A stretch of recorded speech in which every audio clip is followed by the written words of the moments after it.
மாணிக்கம் தாகூர் அவர் 3வது தடவை எம்பியாக இருக்கார். அவர் மக்களுக்காக செய்த விஷயங்கள் அப்படின்னு பார்த்தீங்கன்னா ஒன்றும் கிடையாது, வெறும் ஜீரோ. அப்போ இந்த ஜீரோ மாதிரி இருக்கிற ஆட்கள்லாம் இந்த ஜீரோக்களால் இன்னொரு 1ஐயோ ஒரு 2ஐயோ 3ஐயோ உருவாக்க முடியாது. இந்த ஜீரோ மற்ற எல்லாத்தையும் மைனஸில் தான் கொண்டு போகும்.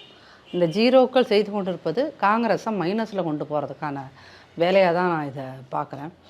இது இப்போ திமுகவும் காங்கிரஸும் அடித்து கொள்கிறது. அதனால் அதிமுக இதை பார்த்து சந்தோஷப்படணும் அப்படிங்கிற அல்ப எண்ணெல்லாம் எங்கள் யாருக்கும் கிடையாது. ஏன் அப்படின்னு கேட்டிங்கன்னா, காங்கிரஸ் மாதிரியான ஒரு கட்சி, அந்த கட்சியே என்னது, வெள்ளையர்களை எதிர்த்து போராடிய ஒரு கட்சி. இன்றைக்கி மக்களோட பிரச்சனைக்கு அவ்வளோ பெரிய ஒரு பிரம்மாண்டமாக இருந்த கட்சி போராடாததன் காரணமாக அது இன்றைக்கி தேஞ்சு போன ஒரு கட்சியாக மாறி போயிடுச்சு. அப்போ இதில் நான் சொன்ன அந்த 1-2 கருப்பு எறும்பு, பழுப்பு எறும்பு, இந்த பக்கம் சிவப்பு எறும்புகளில் ஒரு கூட்டத்தை இன்னொரு கூட்டம் அழிக்கணும்னு நினச்சிக்கிட்டு இருக்குது. சரிங்களா?